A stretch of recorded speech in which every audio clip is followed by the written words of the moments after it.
Change me, oh God. Make me more like you. Change me, oh God. Wash me through and through. Create in me a clean heart, so that I might worship you. Change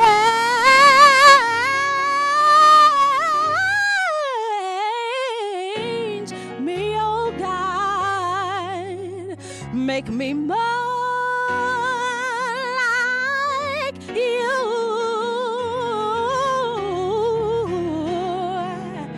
Change me, oh God. Wash me through and through. Create in me a clean heart, so that I might worship you. I need you to change me. Change me. Would you do it? Would you do it for me, Lord? Change me. From the inside out, Lord, do it for me, Lord. If you find anything that's not like you, Lord, would you take it away? Would you take it away from me? Change me.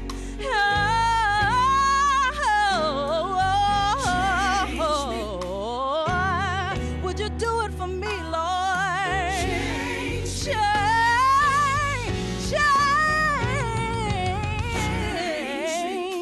David said, create in me a clean heart. Change me. And renew in me a right spirit, Lord. Change me. Yeah.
Hello everyone, and welcome to Wordgrow.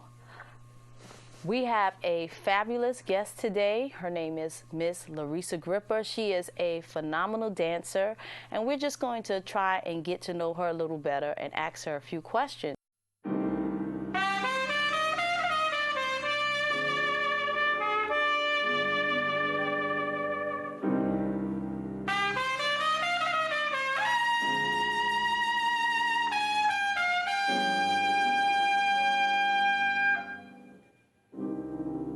Southern trees bear strange fruit, blood on the leaves and blood at the root, black bodies swinging in the southern breeze,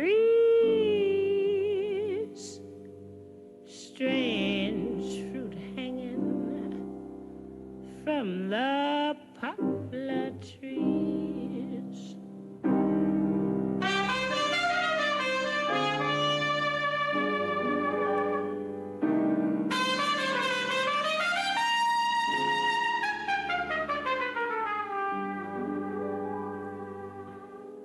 Pastoral scene of the gallant South, the bulging eyes and the twisted mouth, scent of magnolia, sweet and fresh. Then the sudden smell of burning flesh. Here is a fruit for the crows to pluck, for the rain to gather, for the wind to suck, for the sun to rot, for the tree to drop.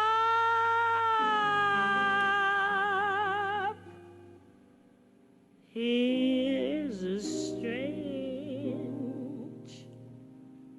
and bitter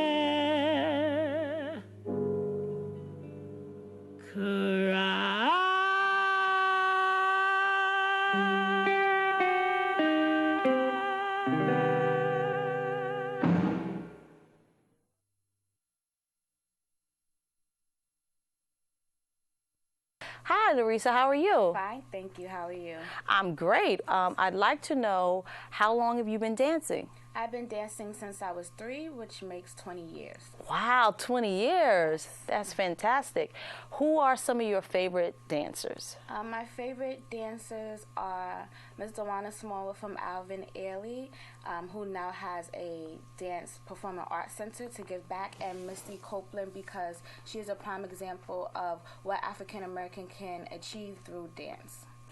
What's your favorite style of dance? My favorite style of dance is modern, because you can use modern as a base in liturgical and lyrical and jazz and many different areas. Okay, I'd like to know, how do you think dance affects the African American community as it relates to the schools? They're pulling a lot of performing arts programs. I'd like to know your take on that. The program I was enrolled in was actually through the public system schools, and so if it wasn't for art and the schools collaborating, I would have never been introduced to another world of dance. And so it's very important, because in many African American communities, school is the only way which they can learn art and music and the composition and the details about art. And so it's important that it lives and that it thrives through the school system. You performed a wonderful piece called Strange Fruit by Billie Holiday. I'd like to know what made you choose that piece. Well, that piece depicts what happened during that area in that time frame when lynching was going on, and she documented what was going on through sound and through her vocals, and now I'm able to just share that with everyone else and tell the story of what happened, because when you tell a story, that's how we never forget as a people and how we never get entangled and entrapped again in things of the past. So speaking of the African American experience, I'd like to know what you think about dance and its influence in the African American experience in praise and worship and in the Black church. I think the culture of the Black church can often be emotional and spiritual and heartfelt, and dance is a heartfelt emotion and a heartfelt gift and talent, and it's by means everybody doesn't sing and everybody doesn't usher, or so there should be something for everybody in the church for them to express themselves, and you can express yourself through dance. It can be a blessing to people, and you can be blessed as well. I'd also like to know, there may be some young people watching now that may be interested in dance, and they may not know how, or some may even be discouraged. You know, some may have already started dancing, but they might be discouraged. What advice would you give to young dancers? I would say to go forward. I would say to invest in yourself, invest in classes and technique and seeing shows and broadening your experiences, and then never give up, never feel fearful. Just give it all you have and be confident in yourself. Okay, so I'd also like to know a little bit more about your background. Are you in school, some of your educational background, and some other things that you might want our viewing audience to know? No problem. I have one more semester until I'm able to graduate from Drexel University, which is in Philadelphia. I currently work in the field of art management at a performing arts center with kids and doing business management regarding dance, and so I love it. I'm doing something that I love and something that will help others. Okay, well, Miss Larissa Gripper, I'm so happy that you came and joined us on Wordgrow. We also want to thank Evangelist Dorothy Oatman for allowing us to have this platform. Yes. And I thank you so much. Thank you so much. This has been a wonderful interview, yes, and a fabulous performance from you. We thank you so much. Thank you.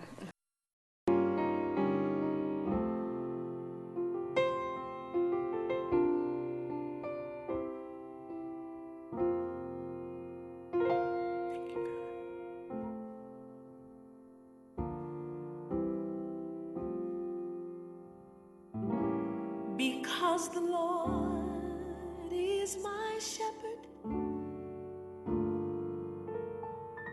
I have everything I need. He lets me rest in the meadow's grass, yeah, yes. And then he leads me beside the quiet stream.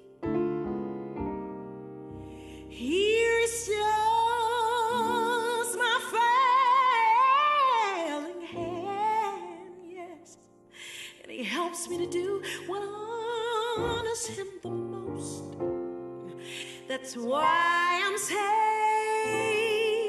That's why I'm safe. That's why I'm safe.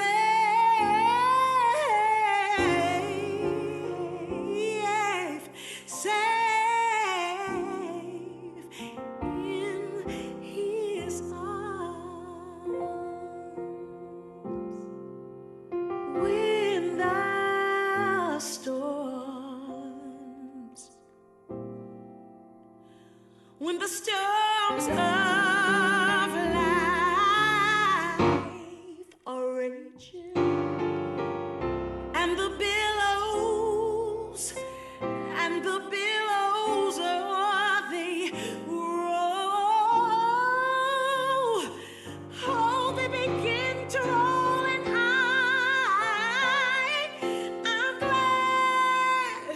I'm glad he shall hold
Hello, everyone. Welcome back to Wordgrow.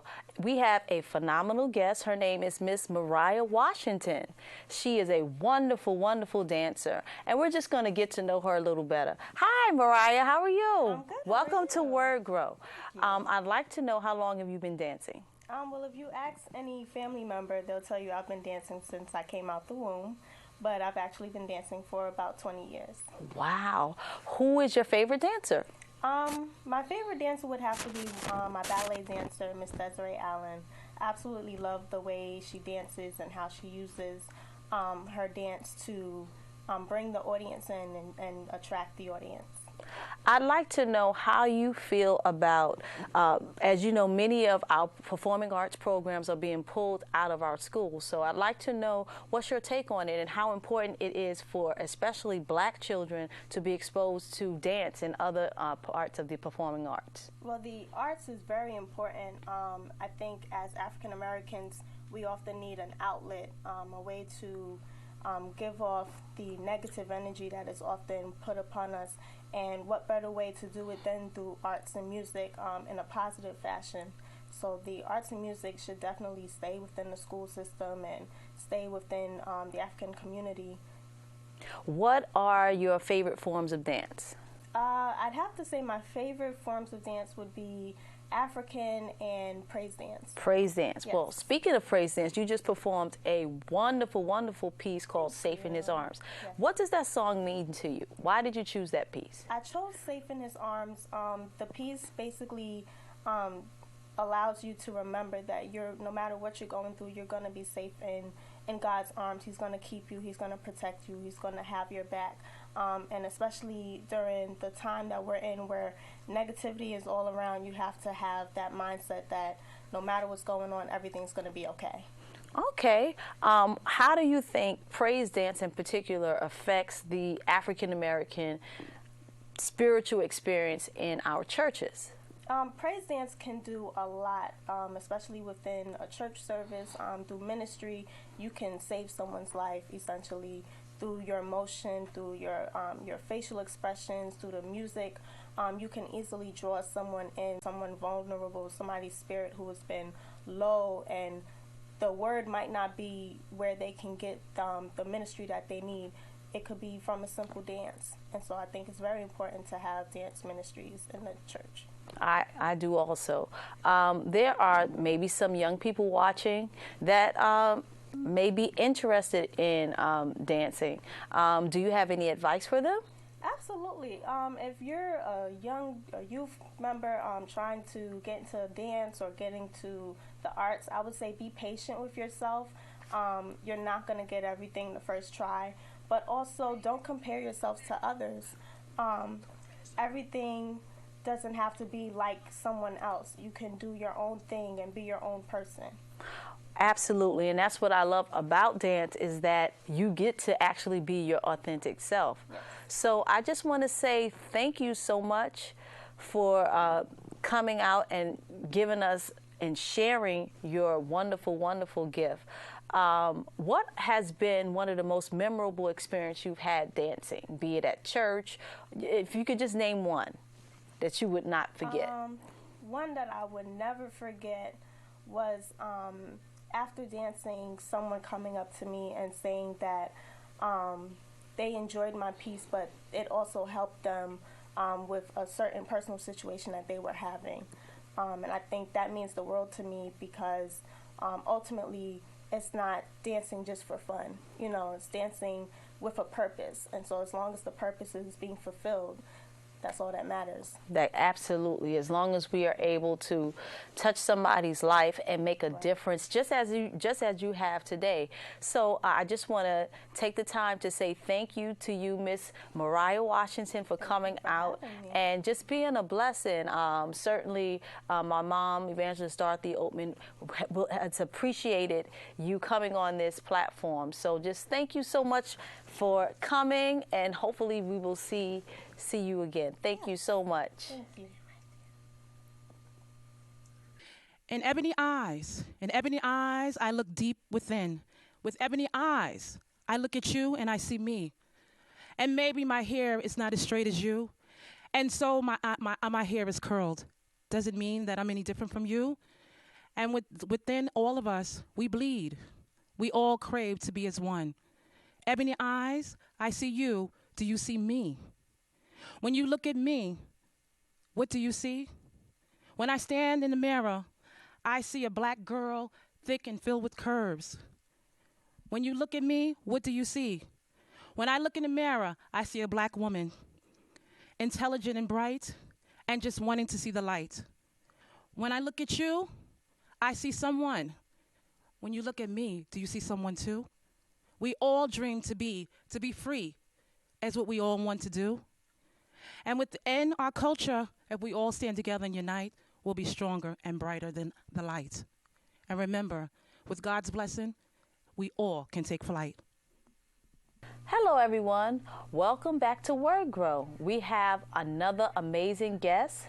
Her name is Nicole M. Stevenson. Thank you so much. Thank you for having me. I'd like to know, how long have you been writing? Well, I've been writing for 25 years, poetry, but 17 years for books. I see here that you have a new project called Diamond's Kindergarten Madness. And where can this be found? All of my books are available on Amazon. What made you write a children's book? Well, the reason I write for children is because there are not a lot of black authors in children's literature. And I know myself, being a child, when I was a child, to pick up a book and not see me, I don't know, it did something to me, you know? So now that I have children and the fact that I teach, I want them to be able to see themselves in books so they can see themselves go in other places. Okay, absolutely. We definitely need more images and more narratives that are geared toward our children. Yes. Who are some of your favorite writers? Well, Maya Angelou, Langston Hughes, to name a few. Okay. I really enjoyed the poem that you did just now called We Have a Ways to Go. I think it was very inspiring. Thank you. What made you write this That piece? poem? Yes. Because of the fact that just from looking at the current events going on now, there's a lot of stuff going on now, and we need, as a community, to come together with movies like Black Panther. You can see unity, but for me, when Obama was first elected, I thought, okay, maybe now would be our moment for the black community to come together and to realize that we can go further. If we can see Obama in the White House, who knows where we can be? Right. You know, and especially for our youth, I need them to realize that they have a lot within themselves. They just have to tap into it, you know. And then I think that, especially as far as arts, we need more outlets for our youth so they can grow. Speaking of the arts, there are a lot of programs that have been pulled out of our schools. What do you think about more poets, more poetry, more things like that happening in our schools? Definitely. I think that that is very important. We need things like that. That's what I'm speaking of. Because I know there's not a lot of programs for the youth, for the black, but just within the community. That's what we need too. I mean, there are some art programs in the school, but I think that there are more programs for other nationalities versus us. And in our community, we need that, because too many of our youth are spending time on the streets, for one thing. And they need to know that there are other ways of express yourself, writing a book, Right. dancing, you know what I mean? And even within the community of the church, we have a lot of talent. And I think that if we all come together, we can be very powerful. Absolutely, and that just segued into my next question. There are many ways to praise God. You know, we spoke about praise dance, and of course, you have many vocalists and psalmists, and so now poetry is becoming like the new rave, especially in churches. Yes. What do you think about that? I think it's wonderful, because I know that when I first started writing poetry, I'm like, just to even try to get a book, I said, wow, this seems like a dead market. And so now to see that poetry is uplifted, that is growing, is phenomenal. Well, I would just like to say, keep doing what you're doing. Thank you. And I really appreciate you. You are needed for the body of Christ, for the kingdom of God, and also for our children. So everyone, buy Nicole M. Stevenson's book, Diamond's Kindergarten Madness, which can be found on Amazon. Thank you so much. Thank you I for really having me. appreciate I you appreciate you. coming on. Thank you. Thank you so much. When it's all said and done, I just want to be mentioned. I want to be mentioned. When they speak of the descendants of Willie's lynches, the pain of the slaves, their children here today, to carry their legacies being led by their spirits, though their bodies rest in the graves, I want to be mentioned. When they say how we assembled over 1 million strong, together in unity on the White House lawn, black men to amend some of the wrong. And yes, there's a lot of work ahead because the ghettos are still torn. So remember me as one who said we must keeping on. I want to be mentioned when they talk about the days before the deuce had nothing but porn. When you had to be in the house before the street lights came on. I want to be mentioned when they talk about Bazooka Joes and Garbage Pail Kids. Free lunch twice a day. All that school milk stacked in your fridge. Before cars became hoopties and homes became cribs. Before guns became necessities. When knuckling was all you did. I want to be mentioned with Pac punting big. Liking me to Cool G and Rakim. Crush Crew, Beat Street, breaking and rapping. I want to be mentioned with Marcus's mission and Martin's vision. Turner's courage, Booker T's diction. Mix me in with the greats, Keats, Browning, Frost, and Dickerson. When discussing Hughes's blues and Wright's plight, after I walk with Alice, I want to sit with Baldwin and together we'll ignite the fire this time. I want to be mentioned with you. I want to be mentioned with you. I want to be mentioned with hot combs before extensions, when play fighting was the best way to get the opposite sex's attention, when a man's word was his conviction, when we respected our elders. I hope someone is listening. I want to be mentioned with hula hoops and Fruit Loops, Cracker Jacks, Little Debbie snacks, made footprints with poetry, now I carry her on my back. Make sure you say I grace the stages of the Apollo, the Lennox Lounge, and the Sugar Shack. Please remember me when you speak of real poetry, because I went through the slaughter with Christ just to feel and cozy as I write this piece, a release of a piece of me before I leave life and passion into these words I breathe. Let my epitaph read, he just wanted to be mentioned. Hello, everyone. Welcome back to Wordgrow. I have a wonderful, wonderful guest, actually a really good friend of mine. He is a wonderful poet, excellent poet, and just a good person. His name is Essence Lamode. Thank you for coming. Thank you for having me. How you doing? I'm blessed. Good. How long have you been writing? I've been writing about 25 years now. Yeah, I've been writing 25 years. I've been performing 12. You've been performing 12. Mm-hmm. Who are some of the people that have inspired you to write? Shakespeare. Shakespeare? Yeah, Shakespeare, Langston Hughes, Emily Dickinson. Yeah. I got into writing when I was in high school, English class, and just going through the different poets and different authors, different periods of time. It was just something about the words. So that's what got me into writing. Okay. What do you think about African Americans continuing the tradition of storytelling? How important is storytelling in our community? Very, very important. I didn't realize how important it was until I started performing myself. And that's when I learned that's part of our tradition. That's what we always used to do from the griots. We always, that's how we transferred our history, our stories. One generation told us to the next and passed it on. So, very important. I'd like to know, how do you think storytelling, now we have rap, and then we have a separate genre called poets. Is there a difference between a rapper and a poet in your mind? Because for some people, they feel that it is. For some people, they feel that it is not. Is there a difference for you, or are they all poets? To a degree, we're all poets. They're all writers, so they all express in words.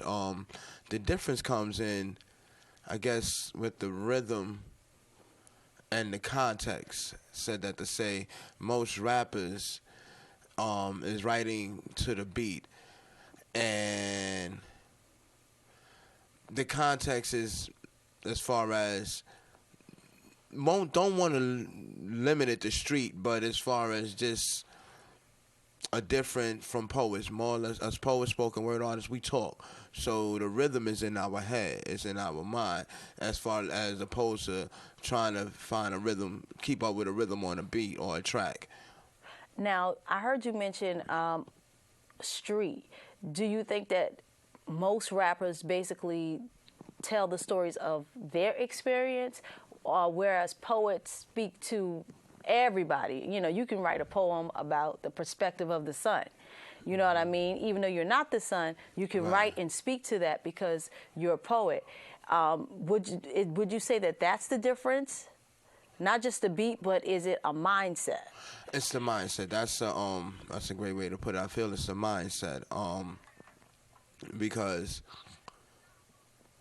like, to answer your question, yeah, I believe most rappers try to write from the experience and try to keep up with the genre. As far as poets, we can tend to be more universal. We can be more abstract. We can be more like write a poem that has nothing to do with nothing almost, but it's still what it made sense to the particular author. Yeah. I saw one of your Facebook posts that got actually quite heated a few months ago about poets memorizing their pieces as opposed to writing it down. It was a very interesting. You remember that? I do remember it. I remember they came for you, but you did good. Thank you. You did good. But so let's talk about that. What do you think that there's a difference? I mean, in retrospect, after hearing a lot of people's different perspective on it, what's your take on it now? I still hold the position I held. I said when I started this, they used to call them paper poets, and folks used to come with either a piece of paper or their book and read. And now we call them phone poets because folks is just so quick to pull out their phone or pull out their tablet and scroll. My point was not that it's I was against reading. Right. I was telling artists if we want to take poetry and for it to be more serious, then we got to perform it. Got it. Folks won't pay to come see you read. It's like a play. They want to see you say that stuff. Right. So that was my thing. I got it. Well, thank you so much. Thank you for having me. For coming out. Really enjoyed the pieces that you've done and really enjoyed this conversation and look forward to you coming back. Yes. All right. I'm looking forward to you coming back to the show. Yeah, I will be back to his open mic. It's called Experience Thursdays. Experience Thursdays. Out of the Stratosphere Lounge. At the Stratosphere Lounge. 227 Utica Avenue, corner St. John. Yes. Check Essence out on Thursdays. He has his open mic. Thank you so much. Thank you.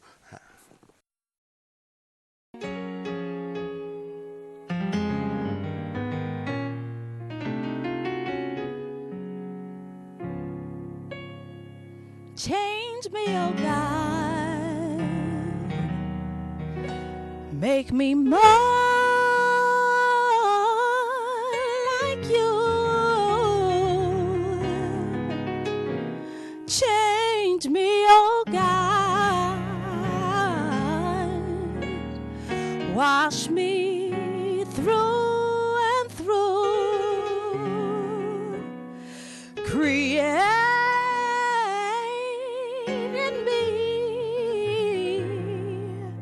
a clean heart, so that I might worship you. Change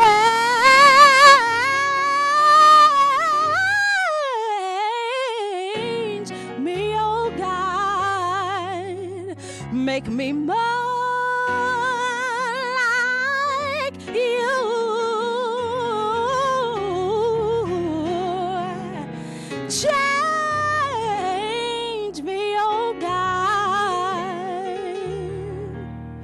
wash me through and through, create in me a clean heart, so that I might worship you. I you to change me. Change me. Would you do it? Would you do it for me, Lord? From the inside out, Lord, do it for me, Lord.